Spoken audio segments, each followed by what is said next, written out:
consultancy. Yeah, the client that.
All right, thank you everybody for joining in today. Really appreciate you guys taking time outside working hours and coming here for the meetup.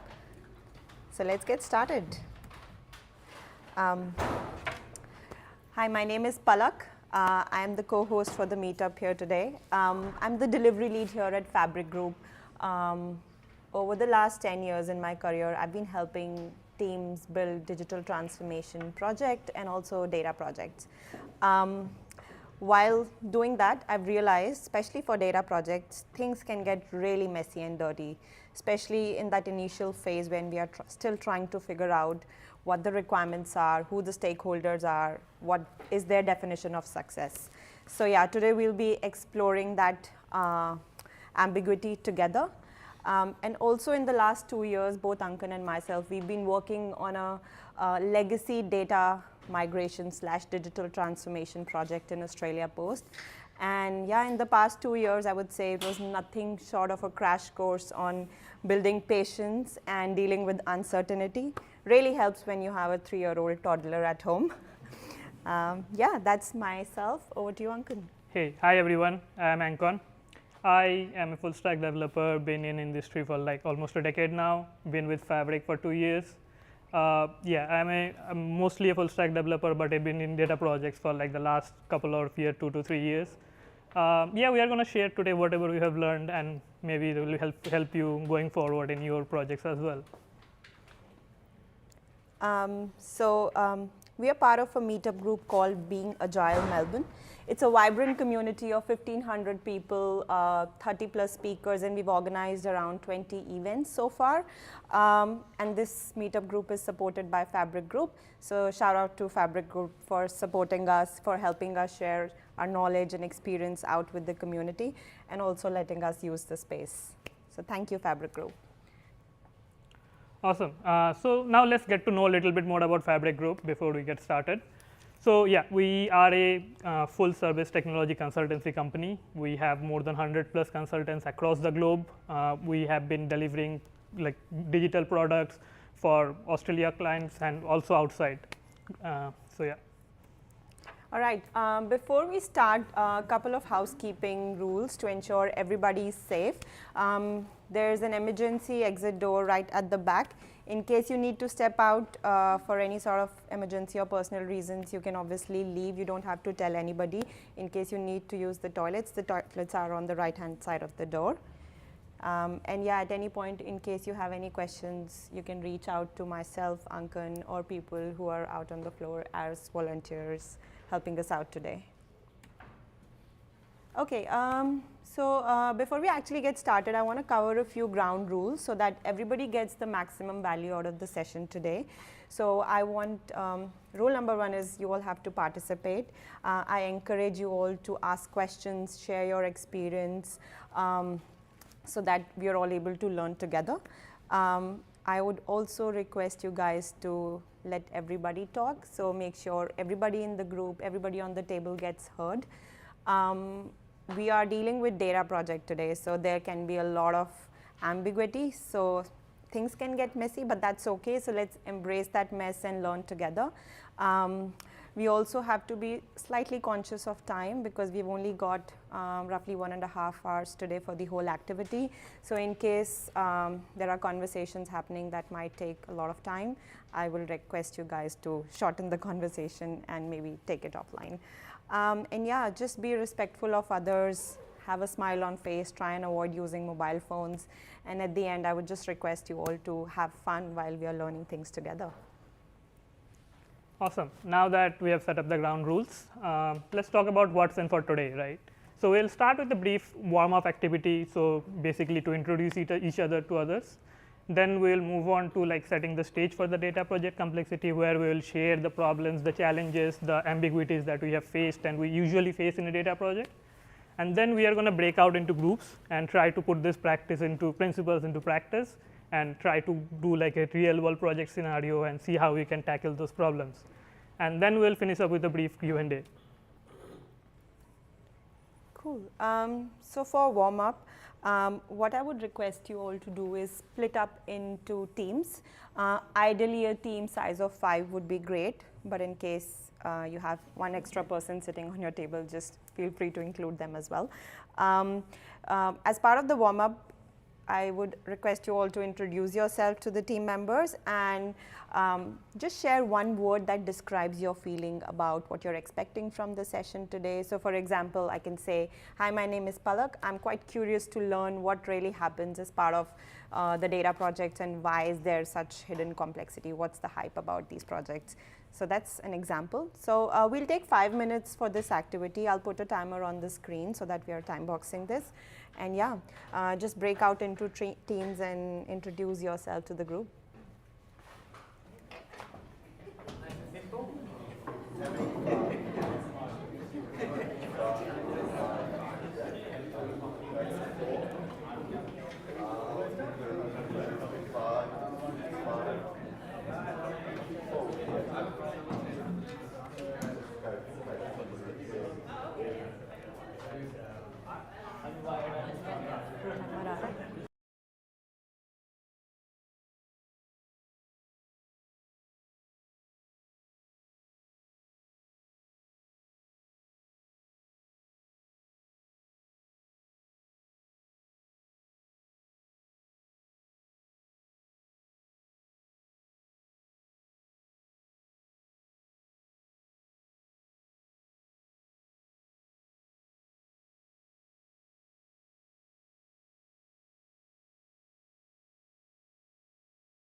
in case you want to put this here और खोलना है तो यहाँ बीच में रख देती हूँ मैं.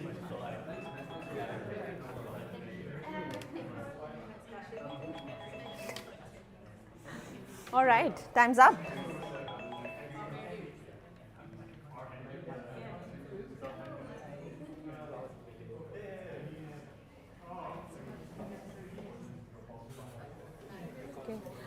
Back to the presentation. So I hope you're all familiar with your group now. Amazing. Do we need to name the group? You can name your group if you want to. All right.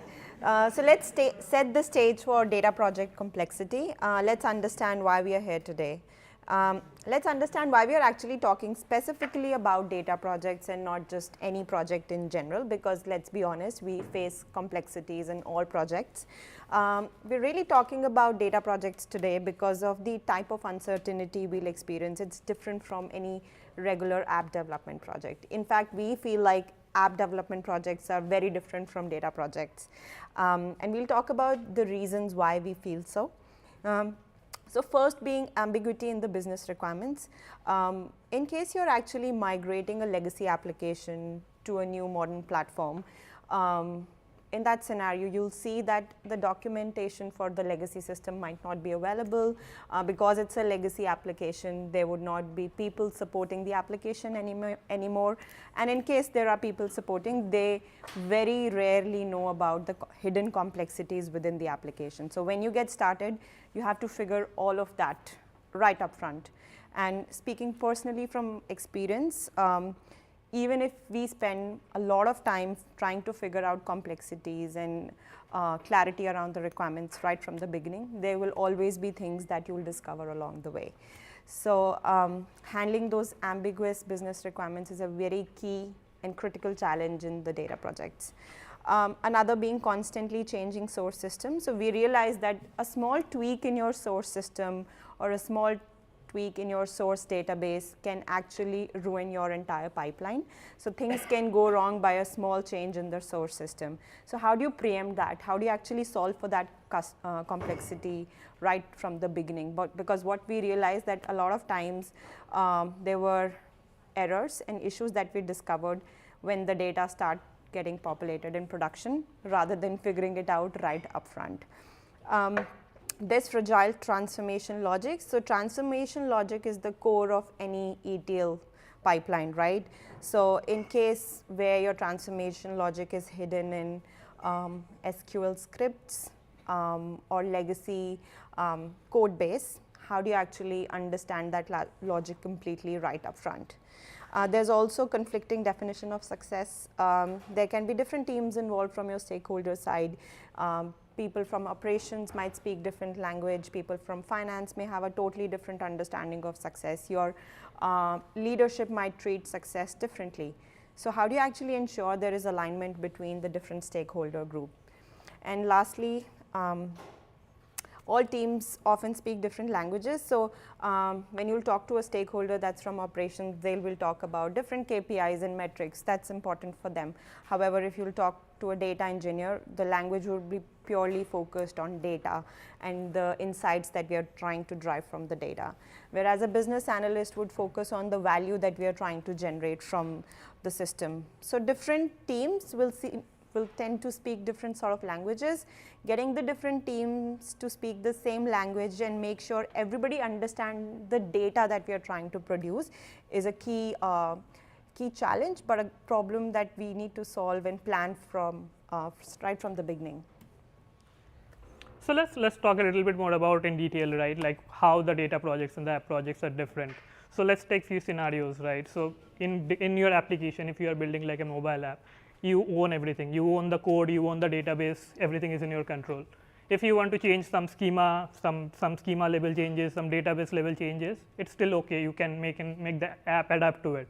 But in the data projects, it's seldom the case, right? So we are integrating mostly with legacy system. We are fetching the data from third-party APIs, which barely we own. Like we don't have any control over the source data. So if they change or if they have a downtime, there is an uncertainty of our system, and we need to plan preempt basically from front itself, like how do you handle all these scenarios. In your app projects, or you're building like a website or something like that, right? The UI itself defines the scope. Like if you know the functionality you are building, you know the user journey you are building, you can build, you know what the scope of the particular project is. But it's very different for data projects because it's mostly business logic, the transformation logic, as Palak mentioned recently, right? So it's ever changing, right? So what we have observed in our particular experience, like we start developing this particular set of rules, which are already very complex and very undocumented. So we don't know what we are actually building. And business comes in and change the particular rule itself. They say, okay, we don't want to calculate this rule anymore like this. We want to change the particular approach to calculate this. So this kind of ever-changing things, the goalpost is always moving. You don't know what you're building. The failures are very easy to detect in like a mobile app, in a website. If you click a button, it's not working, it's not working. You know, because it is on the screen, right? In data projects, things goes unnoticed for weeks. So for example, you are build like a transformation logic, and one particular column is not being transformed properly. And you have like a million rows of data, like several columns and everything, right? So without proper auditing, without proper monitoring, it's very easy to that going unnoticed for weeks. You will not even know like what happened there. And mostly this is for very much like from personal experience, to be honest. In app projects, when you deploy, that's a celebration day, it's a go live day, you go out and have party, have drinks and everything, right? For data projects, it's just the start of surprises. So what we have seen happening is when we deploy, that's the first time we are starting ingesting the production data to start with. Till now, what we have tested is like mock data. Whatever we expect the data can be, but that's rarely the reality when we actually turn on the production data feed. So things can be like, okay, we are getting like a sudden spike at 6 p.m. We don't know why that is happening. Things can be, okay, we expect that this column to be an integer, but it's actually a string. And there is no way to predict that because we don't know how the production data looks like to start with. So all this kind of uncertainty, all this kind of ambiguity is very common in data projects, and we need to plan very upfront, like how do you handle this? All right, so what today is going to be about is a safe space that we are creating for you guys to experiment, learn, and get challenged while we have interactive exercises in place. And today you will be exploring how misalignment creeps in, especially in data projects, and how you would have to handle those misalignment in between stakeholders. So as an example, you'll have different stakeholders involved who are trying to achieve a common goal, but really understands what that common goal is. So how do you ensure the common alignment between different stakeholders? You'll also design some trade-offs under pressure. So there can be trade-offs made around a perfect technical solution versus something not so perfect, but that does offer business enough value that they can take the product out into the market. So realistically, you will face these kind of scenarios quite often where there is a decision to be made around whether this is the right technical solution, or you can spend less on the technical solution and take the product out to the market first. So we'll talk about those trade-offs in the upcoming slides. You'll see how technical and stakeholder risks collide. So technical stakeholders might be speaking a completely different language versus your business stakeholders. So how do you manage expectation of all the type of stakeholders involved in the team? And then you leave with some strategies that you can hopefully apply back to the projects. I personally feel like these strategies are not 100% just applicable on data projects. You can use these strategies on any project. The context might change a little bit, but I think they'll still be useful in any sort of IT software development project. All right, so time to get our hands a bit dirty. Let's start with the case study. Ankan is going to explain the business vision behind this product called as Claim Track. It's a legacy application, and we've got the business stakeholders to come in and explain what vision do they have in the mind about this application. So over to you, Ankan. Awesome, thank you. Yeah, so there is a client, insurance-based client, insurance domain client, who has come to us to revamp their application, which is called Claim Track. It's a 22-year-old application, which has been built on mostly on VB scripts, and it's processing flat files and stuff. So what they want to achieve. So we basically met the claims manager who is handling this particular project called Sarah, and Sarah painted a very clear picture for us what they want to achieve in the 1 year down the line. So the first thing that they are very much sure about, that this particular application which has been running is a legacy application. It's not working and it's not supporting their need anymore. The main problems that they are facing basically, the data is distributed across regions, so they want a consolidated view and single source of truth. The data should be at one place so that they know from a particular place what all is happening. So that's one of the vision that they are looking for. The second vision they are looking for is basically the reports right now that gets generated are monthly, and it's also very late in that particular process, so that they are missing out on frauds. So basically they wanted to detect frauds real time.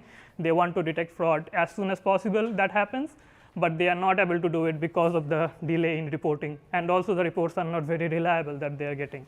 So they want to achieve real-time dashboard where they can figure out how to pass the claims, how to process the claims faster, how to do the fraud detections, and also they want like a self-service portal. So right now all these reports that are being generated, they have to go to IT to get the data out. So they want like a self-service portal so that they can do it by themselves. So they don't need to rely on anyone else. Sorry. So after we actually talked to Sarah, she introduced us to her team. And the main person we meet is basically Mike, who is the developer who has been handling this particular application since the start. He has spent 20 years in this particular application. He has built it from ground up, and he is the lone warrior to handle this project and support this particular project. And obviously because of the time he has spent in this particular one single project, he has become a little bit more grumpy. Whenever some request comes to him, he is a bit annoyed, I would say. And though he understands the process needs a revamp, the particular application needs a revamp so that it also eases up his process, his work. So the main problem that Sarah has come up with right now is basically this guy, Mike. He is going to retire in the next 3 to 6 months. And all the business reports that gets generated, there is around 80 plus reports. He only knows how it works. So the knowledge, everything is going to go away with him within 3 to 6 months. So we need to come up with a plan so that we know how to preserve this knowledge, and also move away from this particular legacy system to a modern solution which can scale and which can actually support their needs going forward, and to make it future proof as well. Okay, thanks Ankun for sharing the background of the application claim track. Let's also look at what are some challenges that we have observed while we were talking to Sarah. So let's talk about the technical challenges first. So as Ankun explained, the current batch job takes around 24 to 36 hours to refresh the monthly reports due to the inefficient script. So what happens, somebody from their call center team will be taking calls, taking down the notes of the claims, they'll be doing manual entry of the claims, and the batch job that runs every single night would consolidate all the claims created on that day. It syncs that particular data with another system which the claim approval team is looking at, and then they would go and look at every single claim and go and approve or reject it, and also extract some flat files from that particular system to see if they can observe any patterns, any anomalies, any fraud detection patterns that can be observed early on. So the flat files are quite problematic. There's no API in place, knowing the fact that application was built 22 years ago. The way it works is quite old school. So yeah, users actually struggle a lot with pulling the data out of the system and actually interpreting that data into something meaningful. The application is also currently sitting on-prem. So that causes a lot of risk to the customer, because the application is not hosted on a server that's owned by them. It's a third-party server. There's a risk of data loss. In case something goes wrong with the application, there is nobody who can recover the application. So the vendor that's hosting this application is just providing the server. They have nothing to do with the recovery, with the maintenance of the application. So it's an out-of-support application completely. And because of the fact the application was developed 22 years ago, there is no or rarely any documentation available around the business logic. So for anybody who needs to understand fully how the application works, the only way is to actually go and read every single line of code, which may take weeks to months. So that's a problem statement that we guys have to solve together. So now also let's look at some of the business related challenges, because if we are building a platform, it should not just cater to the technical problem areas, but also to the business problems that they might be facing day in and day out. So as Ankan mentioned, there's one person who is in the team and retiring very soon. So that person particularly is quite resistant towards the change. However, we've also noticed that a lot of other team members are not very supportive of the change and building a new application. Just because they are very happy with their current ways of working, they don't want to change. They feel like whatever they have currently just solves the purpose, and what's the point of going through so much pain, designing a new system, having too many workshops with the team, and then eventually working along with the team every single day, helping them build the product. So you have to handle tough, very, very tough stakeholders here. Also, they have built a lot of manual workarounds in place. So the system isn't sufficient. It doesn't do everything that they want the system to do. So to fill in those gaps, they have come up with the manual workarounds. So there are many manual workarounds in place, which is not documented anywhere. So the team that's handling a particular area in the application, they're familiar with the workarounds that they have put in place, but not across what workarounds other teams have been put in place. So nobody understands the full end-to-end picture. So that's a bit challenging, because if you're talking to one team, they will only give us the information about their area, not the whole end-to-end process. As we already know, the knowledge is sitting with one key stakeholder. He is very important for us because he's got full understanding of the application. Knowing the fact there is no documentation available, this guy is actually the gold mine for us, only if we are able to extract the gold out of him. So as we already know, he's retiring in the next quarter. So how do we preserve the knowledge that's sitting with him currently? How do we ensure that the system that we are designing upfront is actually aligned with the expectation of stakeholders? Also, the reporting currently is quite static. As we know, the fraud detection patterns are not available soon enough. So there's also a risk of a fraud happening, or a cyber attack or data loss, and the company is not prepared for that yet. And that's one of the biggest priority for them, is to safeguard themselves from any sort of frauds that may happen, and it's quite common in this industry. They've been just lucky so far, and I think relying on luck is not a good idea moving forward. And at the end, we've got some people and process related challenges. As you have already established, we don't have a very friendly bunch of stakeholders. So they are quite busy with their day-to-day operations. So this project is not their priority. Their day-to-day operations, their 9 to 5 is their priority, and just getting through that is enough for them. How do we actually convince them to spend 2 hours of their day with us to give us context of their ways of working? How do they operate currently? What are the pain points in their areas? So that's a challenge, and they have also made it very clear to the product owner that they will not have any time for testing and supporting UAT. So we might have to plan for that upfront as well. Currently, they are using some tools for data analysis. So Mark extract the reports, and as we all know, one single report might have 15-20 million records. So he'll be uploading all these reports into Alteryx or Excel. So Excel crashes a lot just because of the scale of data, and that makes him a bit more grumpy. The organization cannot spend on the Alteryx license for every single employee. So that's not a sustainable solution for them. And at the end, the business processes are not documented, and because of the fact the data is coming from regional offices, different offices will have different processes and different manual work around in place. So we can clearly establish there's a lot of ambiguity. There are a lot of moving parts, and they have a goal in place, but not everybody on the table share that same understanding. So how do we bring everybody towards that shared understanding is what I think we'll be focusing on primarily in that session, along with coming up with the right technical solution for their problem. So yeah, so now we need to focus on what we need to do, right? So basically there are 5 main goals that have been proposed by the business that we need to achieve. So first thing is we need to move to cloud native. So as Palak mentioned earlier, this is running in on-prem right now, and also the database and everything are like regionals. So we need to move to a single source of truth, a cloud native solution. It can be any cloud provider, but we need to agree that with the business as well. The second thing we need to do is basically once we do the historical migration, we need to build like an automated incremental pipeline. So whenever the next data starts coming in, whenever we integrate with the next data feed, this whole process of ingestion, this whole process of claims processing and everything gets automated. So it keeps on happening every day, so that there is no load of the batch jobs running like 24 to 36 hours. The next thing that we need to do, we need to provide like a centralized data catalog.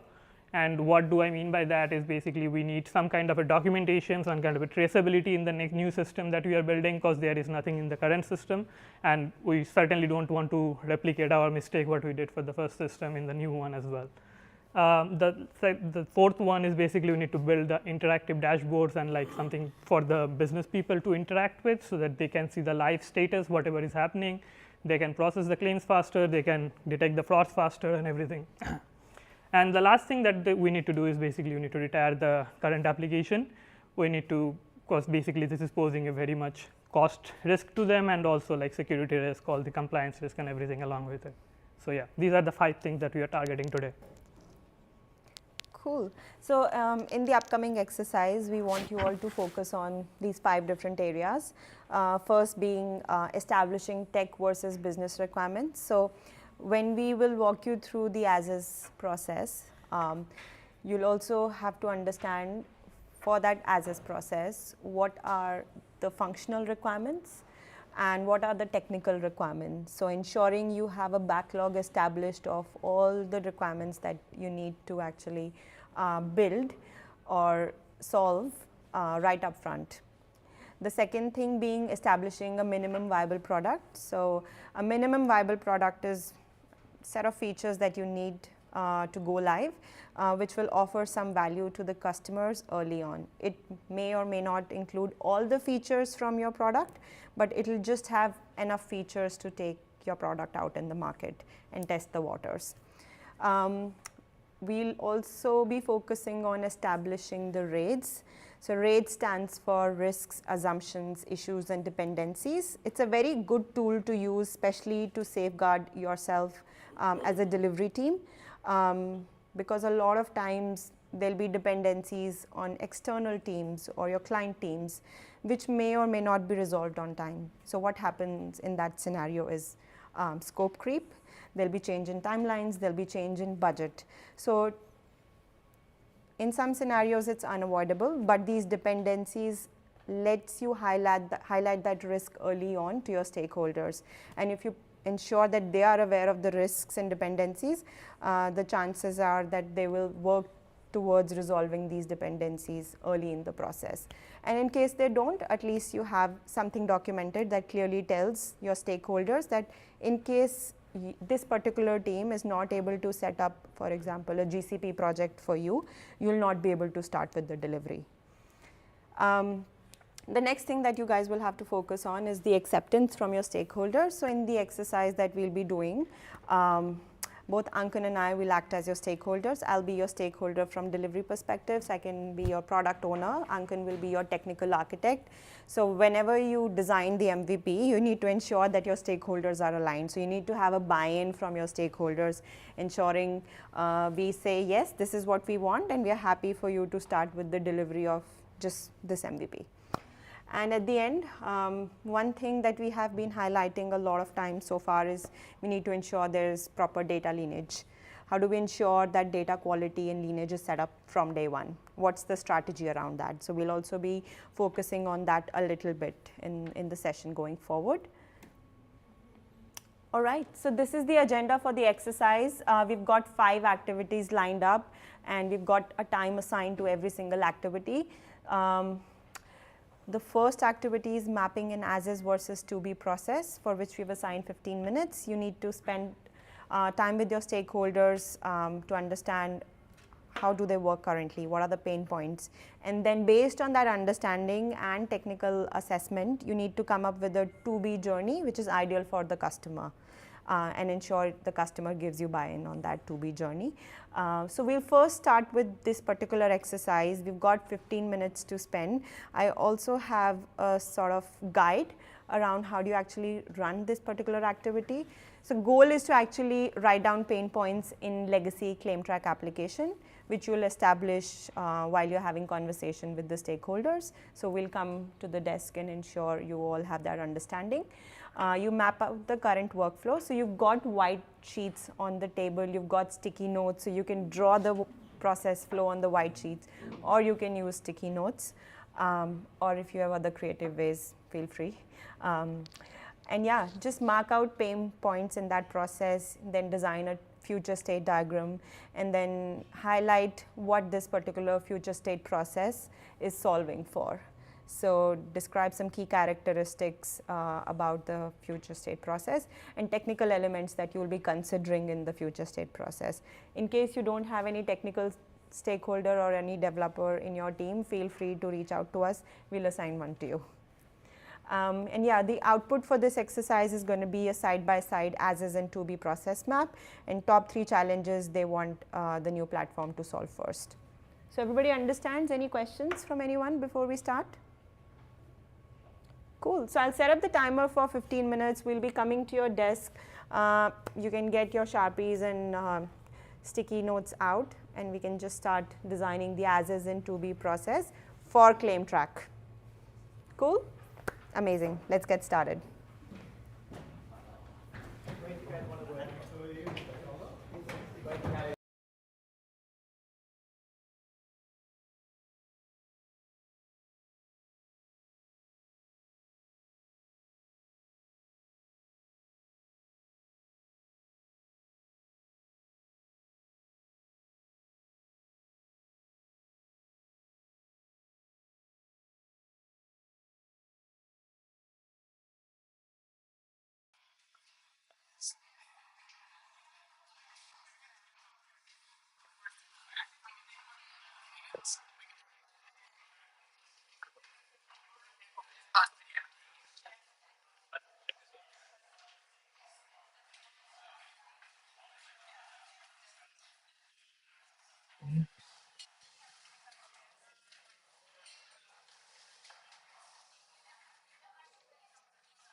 Hey everybody. Hi everybody, just want to let you all know that 15 minutes is over. So I hope you guys have designed some high level to be process on your white sheets. The silence means yes, I'm hoping. All right, so we'll move forward. And I would love to give you a bit more time, but just because we don't have enough time to cover everything, we'll keep moving forward. You can, in parallel, keep on working on the process map in case you haven't completed, but that's all right. You'll have to cover MVP as part of the next step, so you can build the MVP process map in case you haven't established a to-be process map yet. All right? Okay. So moving on to the next exercise, which is for establishing the MVP backlog. So what you need to do as part of the next 10 minutes is identify the list of features that will go in your minimum viable product. Identify why those 3 to 4 features would be part of your MVP. You have to explain your stakeholders why you think these 3-4 features should be going in your minimum viable product. What are the problem areas that these features are going to solve?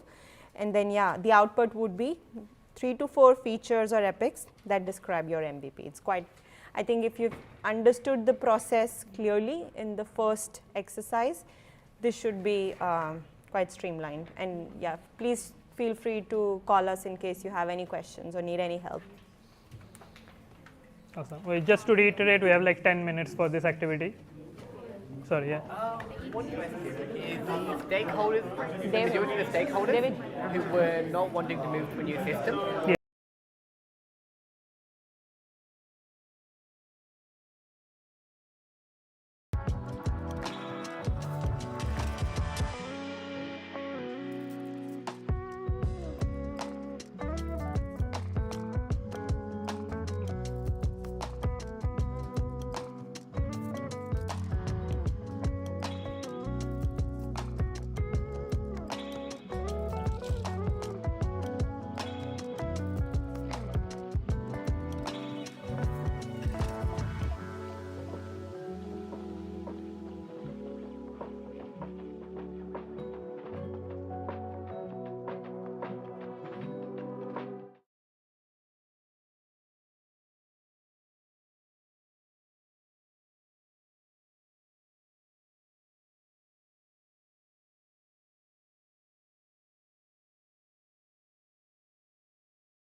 Hey everyone. What do you want? All right, some very interesting debates going on over here.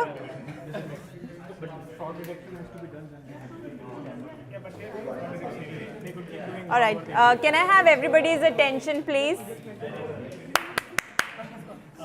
Thank you for your attention. Let's come back and look at the third activity, which is identifying risks and dependencies. So far, I believe you've already established the as-is process flow, the to-be process flow. You've identified the pain points in the as-is process flow and also highlighted how you're going to solve for those pain points through the to-be journey. In the last exercise, we built an MVP, so the minimum set of features that you would include as part of the scope for this particular project that will offer maximum amount of value to your stakeholders. And along with that, you would have also highlighted some of the problems you're solving along with that MVP. Either it's technical or business related problem. So next exercise is to actually identify any risks or dependencies that you will have along with your solution. So just for an example, you might have a dependency on a third party system, or you can have dependency on internal teams, be it security, be it support team, be it compliance. So you need to go through a checklist of activities to actually go live. So there are dependencies that may be that may stop you from going live on time. So the idea is to ensure you have those risks, issues, assumptions and dependencies highlighted as part of the plan. So in the next 10 minutes again, we'll spend time to look at those dependencies so that we are able to highlight them back to the customer. Cool? All right, let's get started. It took more than 10 minutes. What is the time? We have 30 minutes, but that's fine. Share that. हाँ, कर रही हूँ. You can do it from there also. Not that. I think I can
Awesome. I guess, yeah, now you guys might have already come up with the risk identification and all the rates that is there in this project, along with the MVP and the feature that you want to build.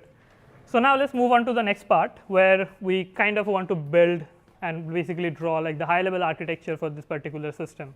Like right now, how this is, going forward, if we migrate to cloud, what kind of access pattern would be there, what kind of tech stack will we put in, what kind of connectivity should be there, how would the data flow in, how would the claims get processed, and how actually we are going to achieve the real time the dashboarding.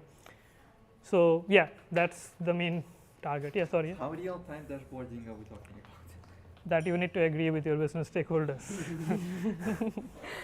So yeah, we've got 10 minutes for this exercise. Yeah, let's get started. In case you don't have enough technical people on your team, feel free to ask for help. Yeah? Then maybe send them to other teams. Sorry, yeah. In this recommendation, all the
All right, attention everybody.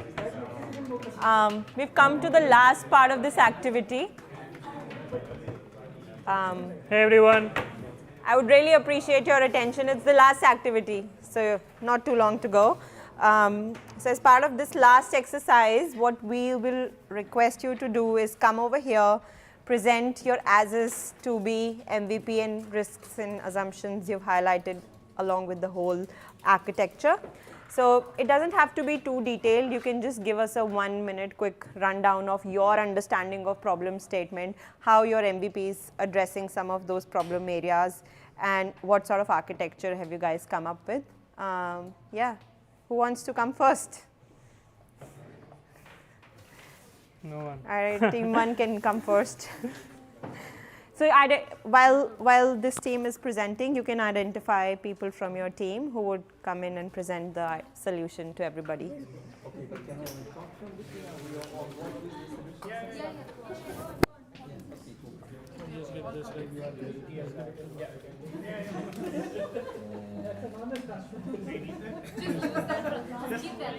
It's okay. It's all right. You just talk through it. Whatever was this? Just use this. It's a mic for Do live I streaming. put it here? Yeah. The smaller one needs to be outside. Oh. Just hold it. Yeah. No, I'm like a reporter. All right. Cool. Yeah, okay, people, hello. My name is Artur. I'm representing this team 1 apparently. Please. Thank you. So I'll start with as is and to be. We have defined multiple problems, the system as is right now. First problem is it's taking too long, 24, 36 hours is just not working for us. There are a lot of unknowns. We don't know the exact process, we don't know the exact validation rules, we don't know the exact schema, and we don't know like if everything is actually correctly working. And the last one is that there is a risk of fatal fail where the guy dies and then we don't know what to do else, or the on-prem service dies and then again we don't know what to do, and there might be some traffic spike and again everything is just not going to work out. So our to be consists of I guess multiple things where we will improve the claim submissions, the validations, we will improve the ETL processes, and we will improve approval and reports generations.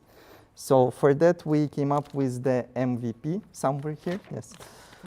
So our MVP will consist of work. Well, we have multiple MVPs. One MVP for 3 months, one MVP for 6 months, depending on what our stakeholders agree to. The longer MVP will include the fraud detection, if that's like really important. And then we'll discuss that separately. But the one which we plan to go for consists of 4 following points. The first one is we will move the validation process higher up to like the beginning of the process, where the claim setup by the actual clients and the actual form filling is validated right away. This will reduce the load for the ETL processes in the future. It will speed up the feedback loop, all of that kind of stuff. The second part is we will only process new data. We will have a cutoff date from which we will intercept all the data. All the data will still be coming to the old system. It will still be working. But we will set up our domain model, our validation, and all the new data will be validated as is and stored in a separate database. So we're sure it's working properly. And then based on this new data, we will start creating some basic reporting, excluding fraud for now. But the reports will be coming faster and easier to generate. Our raids, which are risks and all of that kind of stuff. So the first risk is, yeah, again, the guy dies and then we're all doomed. The second one is current infrastructure dies. Same thing happens. The other risk is our understanding of the main model is wrong. And what is worse than that is the actual company's understanding of the main model is wrong. And Which is quite possible. The last one is sometimes when you're doing such changes, current employees of the company are afraid for their jobs security, so the form filler people will not comply with us trying to gain their knowledge and all of that. Our assumptions are that we have at least 4 months of time to gain knowledge from the guy the form fillers, whatever it is, that the current on-premise system will work for at least a year, so that we're not afraid that like it will break before that. And that there are no significant traffic spikes, so we don't need to immediately take over the old system. The issues are the ones which I described as is, which is too many unknowns, it takes too long, and it can fail immediately. What was the next one? The architecture. The dependencies. Oh, dependencies, the current infrastructure, the form filling people, and maybe software they're using. I don't know if they're using any software, and the Mike, the guy himself, the legend. Man, the Mr. Legend. Yes. So our infrastructure will consist of the following things. So first we'll do MVP, which does not involve any data migration. After that, we will introduce the source system or source systems, which will go through the ETL process. They will dump all the data into Snowflake or some analytics or RDS, whatever it is. We'll have 3 layers, bronze, silver, gold.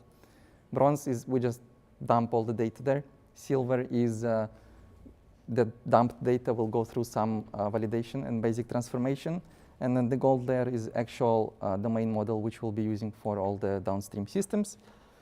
And then after that, we will have some orchestrator system, which is either temporal or Airflow, which will be actually managing the whole ETL system. And then the reporting and fraud detection generation, those will be separate tasks which run on schedule. There will be some technical related reporting, like the amount of data migrated and yet to be migrated, the amount of failures, amount of retries, amount of like some reports which need to be sent to people for manual checks. And then, processes for actual reporting for business value. All of that will be based on this golden layer in the end. And then, we'll just keep improving on that. That's it. Thank you. Anybody's got any question on the solution, what they've recommended? Any questions? I had a question. Yeah. Hi. You mentioned that you would want to cut off the legacy data and only move in the first phase with the new data that goes into it, right? So how and when does the customer decommission the legacy system? Because without the data getting fully migrated to the new system, he cannot let go of the old system, right? Yeah, of course. Yeah. And if he has to go backtrack and go back to historical data sitting in your legacy system, how does he manage to do that using your new system? Yeah, so the idea here is one of our assumptions is that the legacy system will still be working a year after. So we have them in parallel. The new system, why the cutover is we are accepting only the new data. All data has been there for 20 years. The schema has changed. We don't know what's inside there. No one knows what's inside there. All the new data we know, we can validate it, we can process it, and we can do fast reporting and all of that.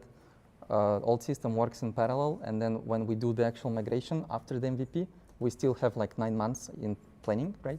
And then we'll start. Give access for the data creation to be done in the legacy system? We'll just. There's a risk of having redundant data or duplicate data in both the systems. It's so you have to decommission one to have the other system up. No, we can intercept the data and store it in both systems while we do the migration.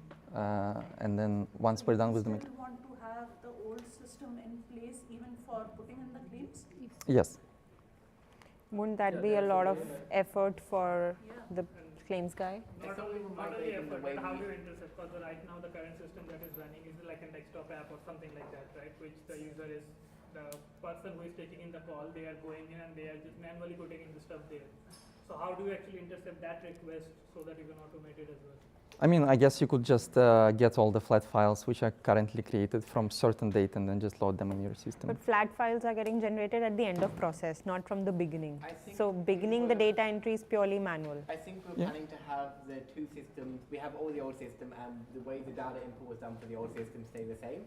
But for all new data entry, instead of going into a flat file, the results can immediately go to the cloud, and that makes for easier processing, easier storage, and much quicker retrieval. Yeah, one concern with that as a stakeholder that I see is I would not get access to the historical data, and typically when you are trying to identify fraud patterns, you would need to compare 5 to 10 years of data to clearly distinguish the pattern.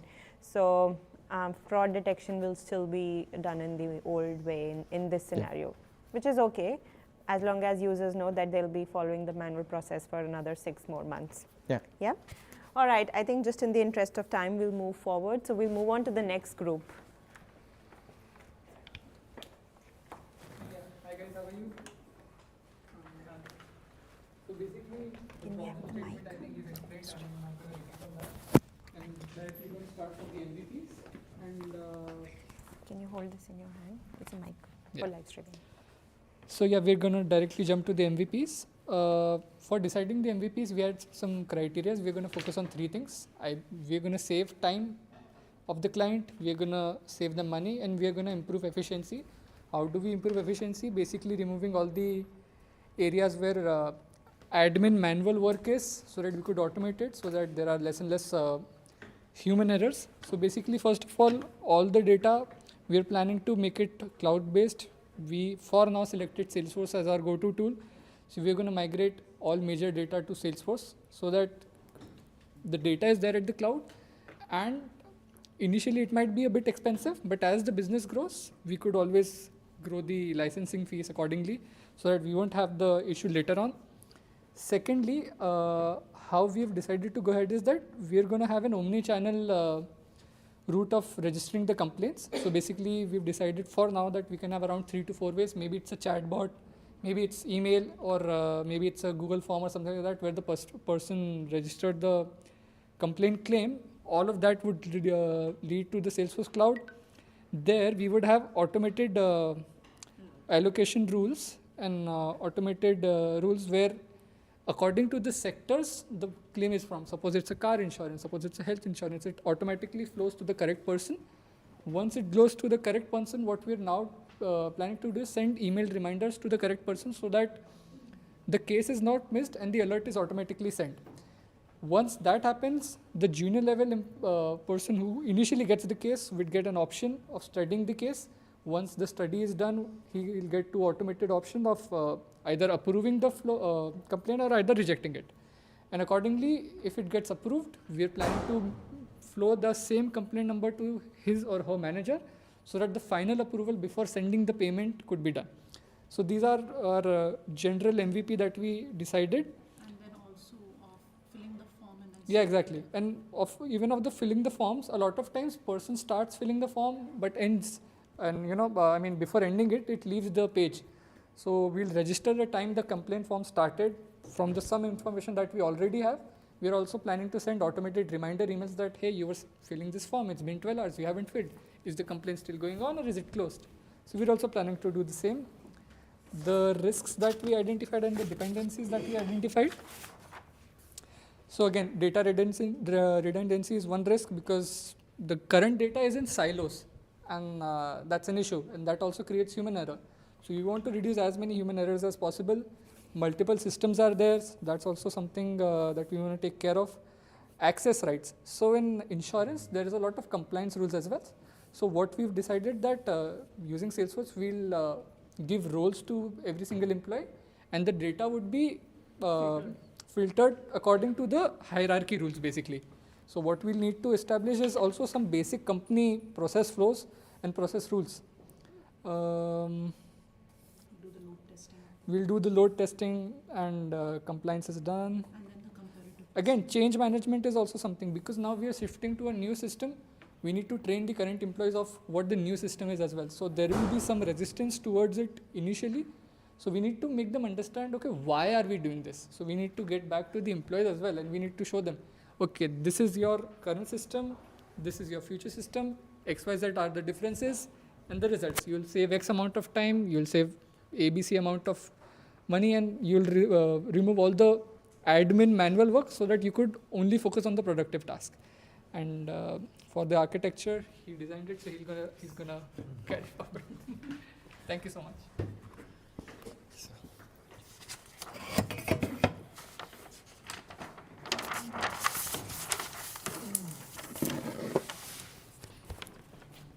So architecture-wise, we are dividing into two way. One is the actual system, how it's going to work, detaching from the data visualization or the data handling part in a 2 different sites. So data like migration, say like ETL tools, whatever it is there, we can use it, and after that we are assuming what the current system or the new system is very clean or pure data. We don't need to do any further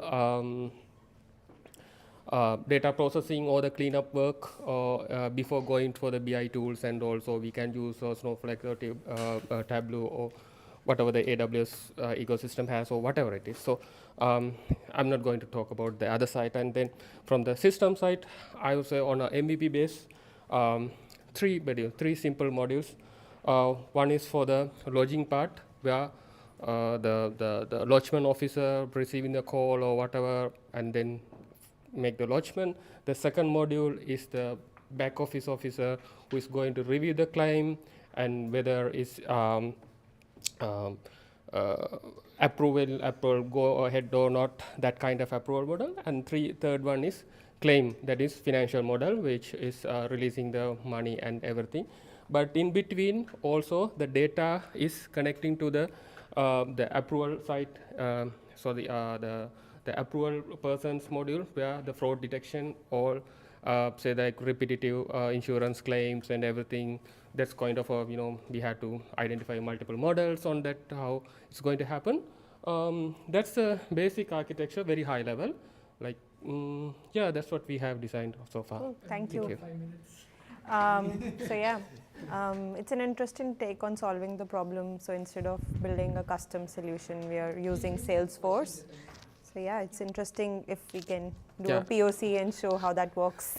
I have one question. Yeah. Do you think, based on the timeline that you have, like 3 to 6 months, the MVP focus a bit too much? I think it's not too much because the ecosystem of Salesforce is already there. What we need to do is just add custom objects and custom modules basically. So it's actually a decent amount of time in which we can achieve faster. I think Time that I think would go is into data cleansing and data amalgamation from all the different systems. Not the actual Salesforce. Once the data is available, porting it onto Salesforce for that matter. I think in a specific scenario solution like this, it's great, like in a real world, not in workshop today, but it's great to also have a POC ready to show how Salesforce would solve that problem effectively, how it's better than any other platform. Was your assumption, part of the assumption that they already have Salesforce access? No, we didn't assume that. That should be a big assumption. Otherwise, big expenditure. We are proposing that we should. No, so I'll tell you what. So do you realize how long it takes for an insurance company to procure a new software tool? But I mean, it's more efficient. No, I get it, but your MVP timeline will also be affected by their procurement process. The assumption is that the licenses are in place. And Okay, That was yeah. So that has to be a strong assumption for So us. that's a very strong assumption and the basis for our solution. Yep. How long do you think it would take, if like ballpark? 6 months. 6 months. At least. Get the license? Phase release is 8 months. Everything for fine, insurance right. companies do their security reviews and all. Maybe less for very well-known enterprise level tools. Salesforce, I'm hoping, is smaller, and typically these companies will have Salesforce. Yeah. We deliver projects in 3 months as well for revenue cloud purposes as well. We've done that. So I'm back from India. I have a development team back in India. So we do revenue cloud projects and things like that in 3 months. That's No, development is fine. So the thing The is procurement. procurement of tools, and in terms And the of corporate licenses. bureaucracy, that also has to affect your I mean, then we'll have to convince the stakeholders that this is the more efficient way. Yeah, cool. I'm just going to time box this conversation and move on to the next team. So yeah, go for it. Yeah, thank you. Thanks, team, for choosing me to do the presentation. So, well, from the discussions for our MVP, we have picked up the 2 burning issues because we need to win the stakeholders first. So, the 2 use cases is real-time reports and avoid the manual calling for different sites to find out whether it's a duplicate. So, what we are doing is, we will keep the existing system as it is. We will put a data pipeline which will ingest the data to the new systems, new reporting service and new claim service. So, we will be doing that, and then the new reporting service, what it will do, it will just let go the claim, and if it is a duplicate claim, it will immediately trigger an alert. So, you don't need to call, you will still keep on doing, but the report will give, though this is a duplicate, so don't approve this, right. So we are solving one of the burning problems. So in a much simpler way, you don't need to be calling all the centers to find out whether there is a duplicate. Then real-time reports. You don't need to wait 24 hours. We will have our model ready, and the report will be generated on the fly via a portal with role-based access control. That is our MVP. Then we propose a paced out, a triangular pattern. You migrate each feature by feature into the new one, then you decommission the old one, then you have all data in the new system, in the cloud. So it's a paced out thing we propose.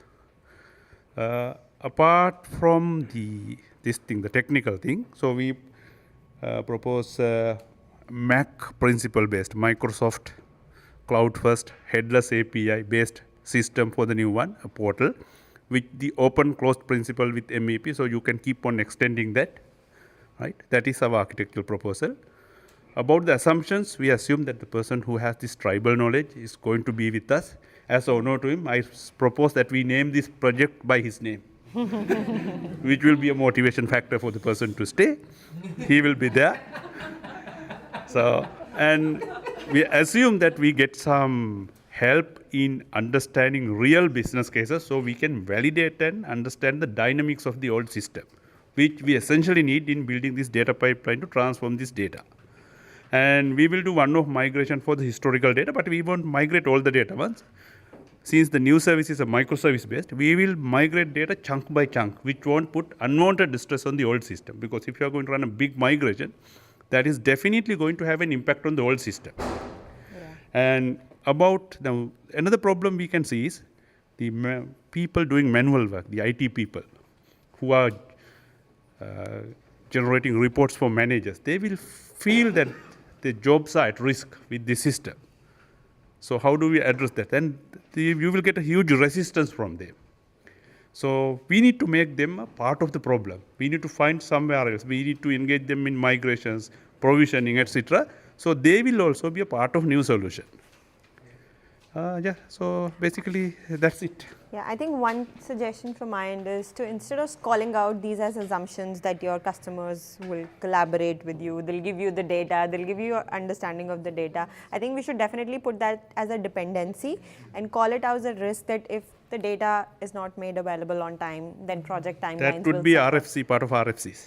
Yeah, I'm just saying as part of your whole proposal, Yeah. these should be going out as clear dependencies to ensure that customer is also liable for meeting those timelines. It's not just the development team that's liable to ensure the project is developed on time. That's a part of SLA of the proposal. This is your commitment, this is my commitment.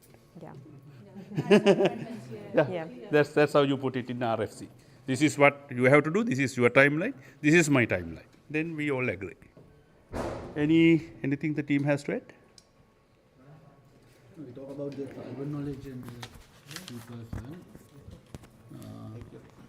And also the new risks could come in like real-time performances that will bring as a risk. And then yeah, so one assumption is about the data understanding, because we don't have the documentation or anything to explain this is how the data would looks like, and you have to go to the legacy codes and understand some data, and we can put it as assumptions basically like when we are decommissioning these monolithic into microservices, we think about like these kind of data will be handled by these kind of microservices, kind of a basic assumption to start with. Yeah. That's actually we have as new rather than everyone else brought already in. Did anybody think about testing? How would you actually test the system, knowing that there's very limited understanding of how the system works and if the output getting produced by the current application is actually correct or not? You want to talk about the testing part that you brought up? Yeah. One thing, the insurance, right? It is a big company, and there only one subject matter expert. It is, I think they also feel the pain also, I believe. So one thing we can do it is we have to propose our cloud. I mean, is architecture will be a solution for the organization, to improve the ecosystem, to grow the ecosystem.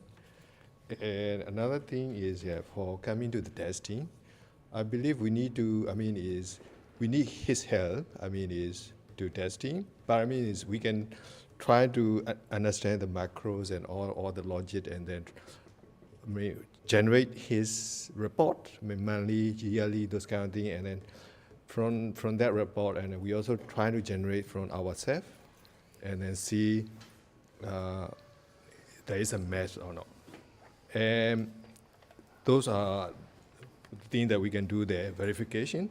For the testing, right, we can do the mapping table kind of thing. I forget the term exactly in the data warehousing because there will be, I believe there are different regimes. I'm not very sure we have different currency kind of thing. So if we have a different currency, right, then we have to make it conversion, those kind of thing in the mapping table, and then we get a single true of source for the reporting. Then in the mapping table, right, and we can do some kind of business logics from our backend so that it can be testable. Testable, yeah. Cool, interesting. I would also think about comparative testing, and I did mention it to one of the teams that comparative testing is a very important part of the application. You will not get sign off to go live until you have completely validated if the as-is and the new results are matching completely. And that's one of our biggest learnings from the recent project that we have worked on, that comparative testing took a lot of time because we were building understanding of data and schema along while we were building the solution. We never really paid too much attention from beginning about comparative testing and realized that matching the system with matching the output of the current system with the new system was like one of the main priorities of our stakeholders. So while planning for this particular solution, we also have to keep in mind how we actually going to do the comparative testing between two systems. Time taken and the accuracy of the Yeah. You'll only get sign off from your stakeholders only if there's at least 95% match with the existing results. Okay, moving on to the team.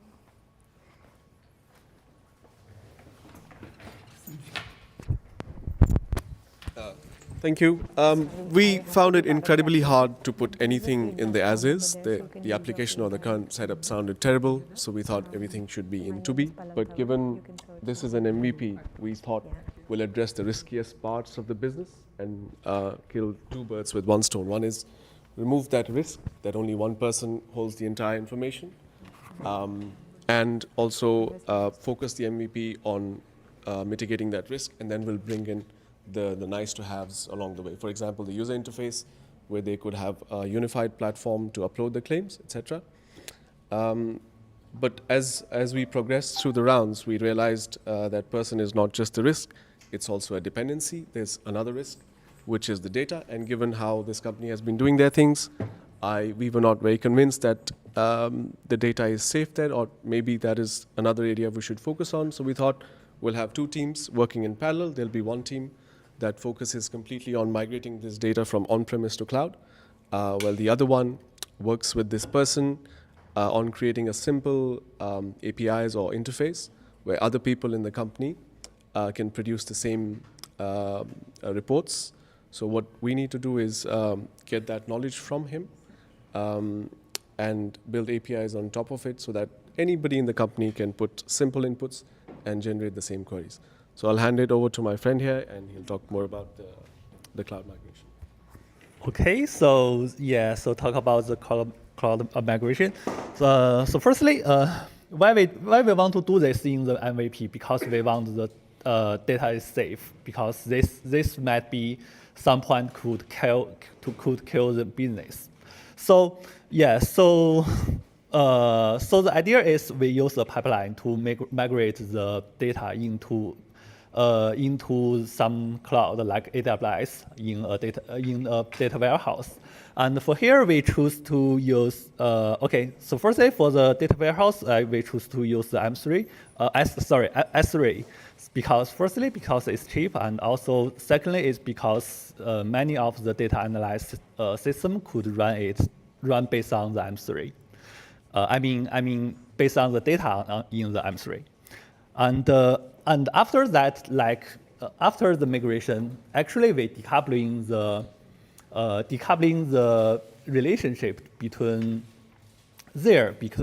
customers' data and ours data. So the cloud becomes a playground for us, and we could do anything we want, like use additional tools or software to provide the statistic or analyze on that, and also maybe we could do some do some data organized to to make their data more structured and put it into some structured relational DB like RDS things. And also there is a point I think we should considering during the not data migration, during the data, like say shifting or synchronization, this how we do that, because the customer's system is very old, so we should considering the network load balance.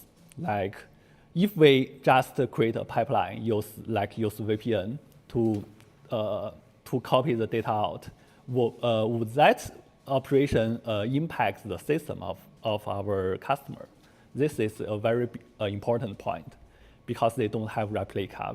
We may not able to copy it from the replica server rather than their master server. And yeah, so here maybe we should considering like just copy it by the hard disk. Yeah, that might be a solution considering the size of the data from them. We'll need a because big hard disk for that then. Yeah, because I heard that they have 15 million lines per day, so it might be very huge, like 10 gigabit level per day. Yeah. Interesting. Any questions? Okay, I would request you to cover it very, very quickly because we are already over time. Cool. All right, thanks to all the other groups who went first. There were certainly some very comprehensive solutions there. I feel like we're going to be quite brief in comparison. Probably not a bad thing because there's pizzas over there going cold. So I think the way we looked at this was a little bit different. I think our background's probably not so much data, maybe more around digital experiences. So when we were speaking to our stakeholder, we probably concentrated a bit more around the pain points in the process itself and the way the claims are processed in the systems. I originally came up with the idea of database views over the old data as a way, almost as an abstraction layer to apply like a strangler pattern to transition the architecture to the 2B. And then when I spoke to Palak about that, she's like, no, actually you have to migrate the data. So we kind of ran out of time because we probably focused a bit on that a bit too much. But if I could just talk through our MVP feature list. So in terms of must-haves, one of the biggest risks is, I guess, people currently manually assessing the claims. So we see a decision engine needs to be in the system to some extent, probably just a phase one for MVP. Same with fraud, so fraud detection as well. I think there needs to be a solution around that. There's nothing at the moment. Obviously, that's obviously a huge problem from a risk perspective.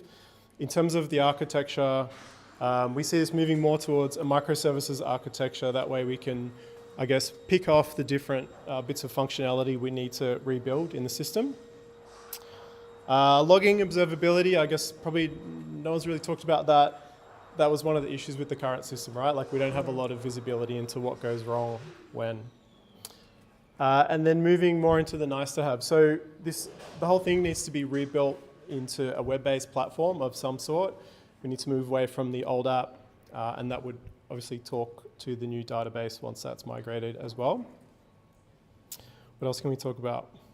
Archiving data, it's probably a good idea. Sounds like there's a lot of really old data in the database, so that's something that we need to be doing regularly. Yeah, so I think from the sounds of it, the old system, it wasn't very clear perhaps where claims were through the whole process. So again, that claims portal 2.0 just brings that visual workflow end to end around where things are at.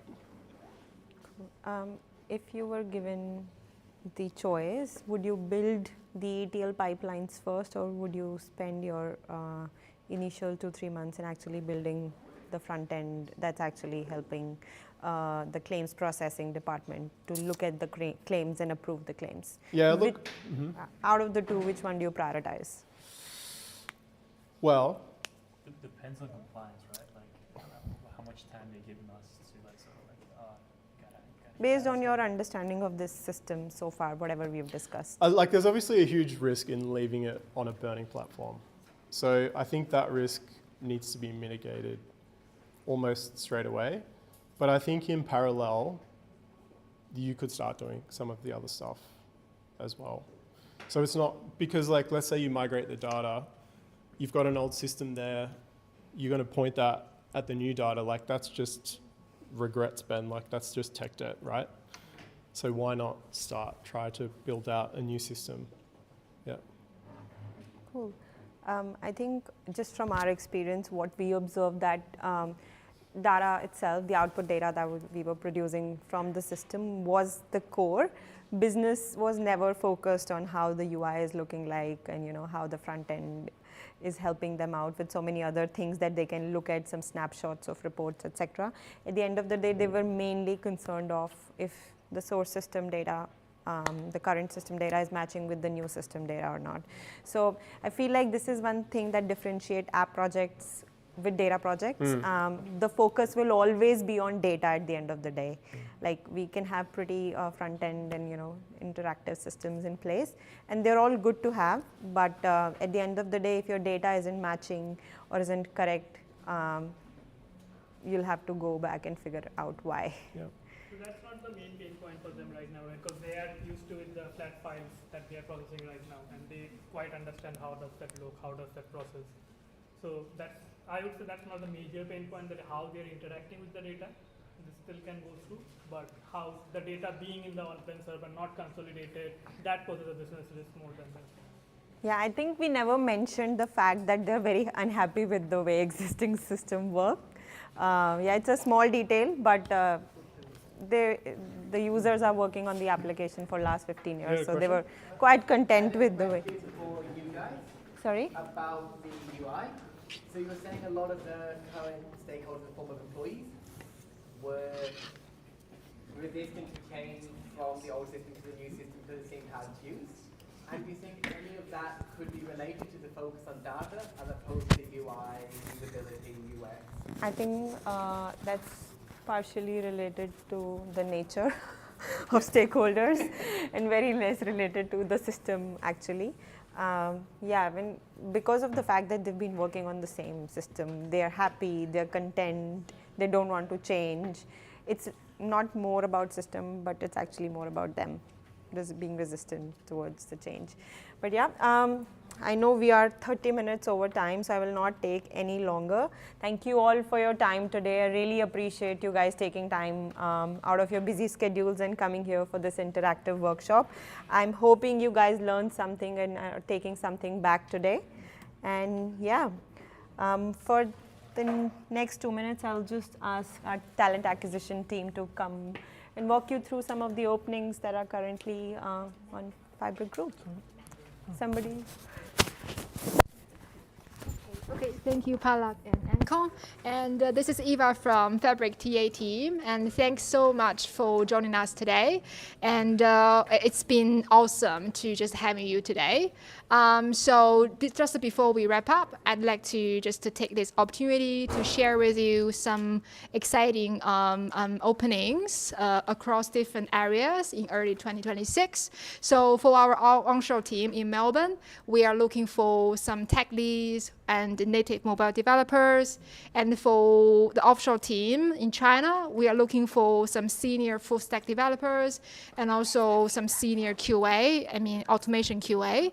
And for the opportunities in India for our another offshore team, I would like to introduce our amazing TA team member, Angela, to share some details about this opportunity. Thank you. Hi, everyone. As Eva says, I'm Angela Paez. I'm the technical recruiter and part of the talent acquisition team. So for our offshore Indian opportunities, we normally look for senior consultants, Java developers, .NET developers, and also QAs. So if you happen to have any talented friend in India that would like to join us, feel free to refer them, and I will be happy to catch up with them as well. So after the session, if you want to have more details or if you require any other questions, we will be happy to catch up with you guys. So thank you so much again for being here today, and I hope you have a great rest of the evening. Thank you, Angela. Thank you, Angela. And just please feel free to scan this QR code to follow our career page to check more openings there. And so we will be here tonight. And can you change the next slide? Okay, so Angela and me will be staying here tonight to just catch up with you, and it's very easy to just find us, and we are always up to catch up with you guys. And if we cannot connect today, you can follow us on LinkedIn, so just add us on LinkedIn so we can just keep in touch for some future opportunities. And thanks again, and I hope that you can enjoy today's session. And finally, we are inviting you to just share some feedback about this session. Maybe you can contact Osprey to get a QR code to share the feedback about today's session. Okay, thank you all. Thank you, just feel free to grab some pizza there and enjoy tonight. Thank you all. All right.